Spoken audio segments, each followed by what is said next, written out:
بسم اللہ الرحمن الرحیم۔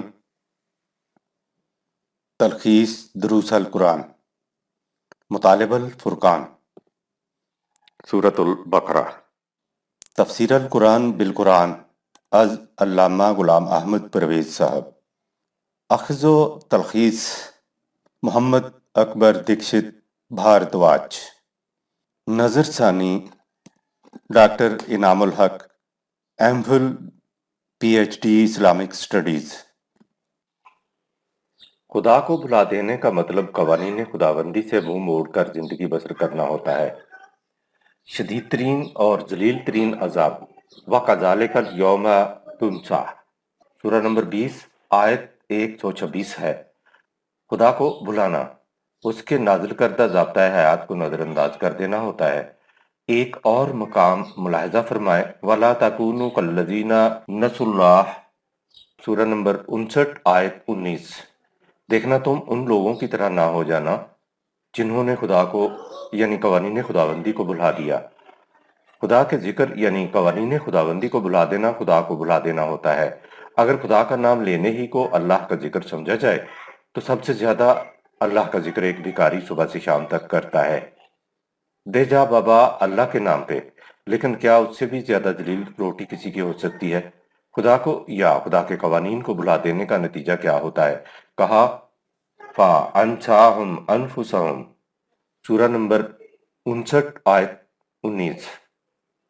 ہم نے اسے اپنے آپ سے بھلا دیا، یعنی ہمیں یا ہمارے قوانین کو بھلا دینے سے ہمارا کچھ نہیں بگڑا۔ کچھ بگڑا ہے تو انسان کا بگڑا کہ وہ اپنی ذات کی نشو و نما کو فراموش کر بیٹھا۔ گویا خدا فراموشی کا نتیجہ خود فراموشی ہے۔ انسان قوانین خداوندی سے منہ موڑ کر خود اپنی ذات کی نشو و نما کی طرف سے غافل ہو جاتا ہے، جس کا نتیجہ دنیا و آخرت میں ذلت اور رسوائی ہے۔ انسان اپنی ذات کا اقرار کرے تو خدا کا اقرار بھی ایک دن آ جائے گا، لیکن اگر تو اپنی ذات کا منکر ہو گیا تو خدا کا اقرار کبھی نہیں آئے گا۔ یہ ہے فَأَنْسَاهُمْ أَنفُسَهُمْ، یعنی اپنی ذات کو بھلا دینا، ذات کی نشو و نما کی طرف سے غافل ہو جانا ہے۔ آپ نے دیکھا کہ اللہ کے ذکر کو بھلا دینے سے کیا ہوتا؟ قرآن کے ایک اور مقام کو دیکھیے۔ کہا فَاذْكُرُونِي أَذْكُرْكُمْ، سورہ 2 آیت 152۔ تم میرا ذکر کرو تو میں تمہارا ذکر کروں گا۔ خدا ہمارا ذکر کرے تو اس سے زیادہ مقام معراج انسانیت کیا ہو سکتا ہے؟ انسان کی طرف سے خدا کا ذکر یہ ہے کہ انسان خدا کے قوانین کی کبریائی انسانی معاشرے میں قائم کرے، اور خدا کی طرف سے انسانوں کا ذکر کرنے سے مراد یہ ہے کہ جب انسان خدا کا ذکر یعنی خدا کے قوانین کی کبریائی انسانی معاشرے میں قائم کرے گا تو اس سے خود انسان ہی کے شرف و مجد میں اضافہ ہوگا۔ آگے آیت میں ہے وَاشْكُرُوا لِي، میری عطا کردہ نعمتوں کو میرے قوانین کے مطابق خرچ کرو، تو یہ فَاذْكُرُونِی ہے، اور فَاذْكُرُونِی کا نتیجہ اذکرکم ہے، یعنی اس سے تمہارے شرف و مجد میں اضافہ ہو جائے گا۔ آگے ہے وَلَا تَکْفُرُونَ، سورہ 2 آیت 152۔ خدا کی عطا کردہ نعمتوں کو نہ چھپاؤ بلکہ ان کو ہمارے قوانین کے مطابق صرف کرو۔ خدا کے ذکر کو اکبر ساورن کرنے والوں پر ملائکہ درود بھیجتے ہیں۔ انسانی معاشرے میں خدا کا ذکر کرنا یہ ہے کہ خدا کے قوانین کو غالب کر کے ان کے مطابق زندگی بسر کی جائے۔ اس سے انسانیت کو مقام بلند حاصل ہوتا ہے۔ ہم جانتے ہیں کہ جس پر اللہ اور اس کے ملائکہ صلوات درود بھیجیں تو وہی انسانیت کے مقام بلند پر ہوتا ہے۔ رسول اللہ صلی اللہ علیہ وسلم کے مقام بلند کے لیے یہ آیت پیش کی جاتی ہے کہ إن الله وملائكته يصلون على النبي يا أيها الذين آمنوا صلوا عليه وسلموا تسليما، سورہ 33 آیت نمبر 56۔ درود کے متعلق کسی اور مقام پہ بعد میں بتایا جائے گا۔ بہرحال مفہوم یہ ہے کہ بلا شبہ اللہ اور اس کے ملائکہ نبی پر درود بھیجتے ہیں، تو اے جماعت مومنین تم بھی رسول اللہ پر درود اور سلام بھیجو اور اس کے مبنی پر وہی احکامات کے سامنے سرے تسلیم خم کرو۔ یہ اللہ کے رسول کا مقام بلند ہے جو بیان کیا گیا ہے، لیکن چند ہی آیات پہلے مومنین کے بارے میں کہا گیا۔ هو الذي يصلي عليكم وملائكته، سورہ 33 آیت 43۔ اے جماعت مومنین، خدا اور اس کے فرشتے تم پر درود بھیجتے ہیں۔ مومنین کے لیے بھی وہی الفاظ ہیں جو رسول اللہ صلی اللہ علیہ وسلم کے لیے ہیں۔ رسول اللہ صلی اللہ علیہ وسلم اللہ اور ملائکہ کے درود کے مستحق تب ٹھہرے جب آپ صلی اللہ علیہ وسلم نے خدا کے قوانین کو اکبر ساورن کیا، چونکہ قوانین خداوندی کو اکیلے رسول اللہ صلی اللہ علیہ وسلم نے اکبر نہیں کیا تھا، ان کے ساتھی بھی اس کام میں شریک تھے۔ اسی لیے کہا گیا محمد رسول اللہ والذین معہ، یعنی اللہ کے رسول محمد رسول اللہ صلی اللہ علیہ وسلم اور آپ کے ساتھی۔ سورہ 33 آیت نمبر 43 میں پہلے جماعت مومنین کے لیے اللہ اور اس کے فرشتوں کے درود کا ذکر ہے، اور بعد میں آیت 56 میں رسول اللہ صلی اللہ علیہ وسلم پر درود کا ذکر ہے۔ محمد صلی اللہ علیہ وسلم تو آخری نبی تھے، لیکن جماعت مومنین نے تو قیامت تک رہنا ہے، اس لیے اب قیامت تک جماعت مومنین کے وہ افراد یا جماعت اللہ اور فرشتوں کے درود کے مستحق ٹھہریں گے جو قوانین خداوندی کو اکبر کریں گے، یعنی اللہ کے ذکر کو ساورن کریں گے۔ فَاذْكُرُونِي أَذْكُرْكُمْ اور صبر و الصلاۃ سے مدد چاہنے کا مفہوم۔ سورہ نمبر 33 آیت 43 اور سورہ نمبر 33 آیت 56 میں یہ بات بتائی گئی ہے کہ اگر تم نے فَاذْكُرُونِی کیا، یعنی قوانین خداوندی کو اکبر کرنے کی خاطر اپنے معاشرے میں نظام صلاۃ قائم کیا، تو اس کا نتیجہ یہ ہوگا کہ تمہارے معاشرے میں خدا کا ذکر اکبر ہو جائے گا، بدلے میں تمہارے لیے اذکرکم ہوگا، یعنی تم شرف و مجد اور اللہ اور فرشتوں کے درود کے حقدار ٹھہرو گے، اور تمہاری معیشت بھی فراواں ہو جائے گی۔ اس کا محسوس ٹیسٹ یہ ہے کہ تمہارا معاشرہ امن و آشتی کا گہوارہ بن جائے گا، سر سبزیاں اور خوشگواریاں تم سے دامنگیر ہوں گی۔ فَاذْكُرُونِی أَذْكُرْكُمْ سورہ 2 آیت 152 کے بعد ہے یا ایھا الذین آمنوا استعینوا بالصبر والصلاۃ، سورہ 2 آیت 153، اے جماعت مومنین صبر اور صلاۃ کے ذریعے مدد چاہو۔ اس آیت میں لفظ آیا ہے استعینوا، یعنی استعانت کا، جس کے بنیادی معنی ہیں جوانی میں صلاحیتوں کے اندر بھرپور توانائیاں، یعنی جماعت مومنین بھرپور صلاحیتیں چاہے تو اسے کیا کرنا چاہیے؟ کہا بالصبر والصلاۃ، سورہ 2 آیت 153۔ جو باتیں تم نے دلائل و براہین کے ذریعے علی وجہ البصیرت کر لی ہیں، ان پر استقامت کے ساتھ جم کر کھڑے رہو اور نظام صلاۃ قائم کرو۔ اس کا لازمی نتیجہ بتایا ان اللہ مع الصابرین، سورہ 2 آیت 153۔ ایسے میں تم اکیلے ہونے کی بجائے تمہارے ساتھ خدا بھی ہوتا ہے۔ آگے ہے ولا تقولوا لمن يقتل في سبيل الله أموات سورہ 2 آیت 154، اللہ کی راہ میں جان دینے والوں کو مردہ مت کہو۔ اس آیت میں فی سبیل اللہ کی راہ سے معلوم ہوا کہ اللہ کی راہ میں استقامت سے جم کر کھڑا ہونا انسانی معاشرے میں نظام صلاۃ قائم کرنے کے لیے ہے۔ ویسے بھی اللہ کی راہ میں جد و جہد کرنے کا مطلب یہ ہے کہ نظام خداوندی کے قیام و بقا کے لیے جان و مال سے جد و جہد کرنا۔ الصلاۃ کے معنی انداز کا مفہوم۔ واللہ یعلم ما تصنعون، سورہ 29 آیت نمبر 45، خدا تمہاری صنعت کاری کو خوب جانتا ہے۔ یہ تصنعون لفظ صنعت سے بنا ہے جو ہمارے ہاں کارخانوں سے مصنوعی سامان بنانے کے لیے استعمال ہوتا ہے۔ تصنعون کے معنی ہے صنعت یا کاریگری سے کوئی مصنوعی چیز بنا دینا۔ قرآن کہتا ہے کہ صلاۃ، نماز کی جو تم محسوس حرکات و سکنات کو لیے ہوئے ہو، تو یہ اس کی ایک مصنوعی شکل ہے جسے رسول اللہ صلی اللہ علیہ وسلم نے باہمی مشاورت سے متعین کیا تھا۔ صلاۃ کی حقیقت تو اس کے مقصود اور منتہا کے اندر پوشیدہ ہے جسے تم نے فراموش کر دیا ہے، اور محض اس کی محسوس شکل کو ہی صلاۃ سمجھ بیٹھے ہو جو روح یعنی مقصد سے خالی ہے۔ یاد رہے کہ اسلام ان غیر متبدل اصولوں کا نام ہے جو انسانی زندگی کی حدود متعین کرتے ہیں۔ یہ قرآن میں محفوظ ہیں۔ ان اصول و قوانین کو جب ایک عملی نظام کی شکل دی جاتی ہے تو وہ الدین بن جاتا ہے۔ دین کے مختلف محسوس عناصر ہوتے ہیں۔ جب دین ختم ہوتا ہے تو مذہب بن جاتا ہے۔ مذہب میں دین کی بے روح محسوس فام باقی رہ جاتی ہیں، لیکن دین کا مقصود و منتہا اس کے اندر سے گم ہو جاتا ہے۔ اس لیے سورہ الماعون میں ہے کہ فويل للمصلين الذين هم عن صلاتهم سهون الذين هم يراءون۔ مذہبی رسومات کی ادائیگی سے انسانی ذات یعنی تو کی نشو و نما نہیں ہوتی۔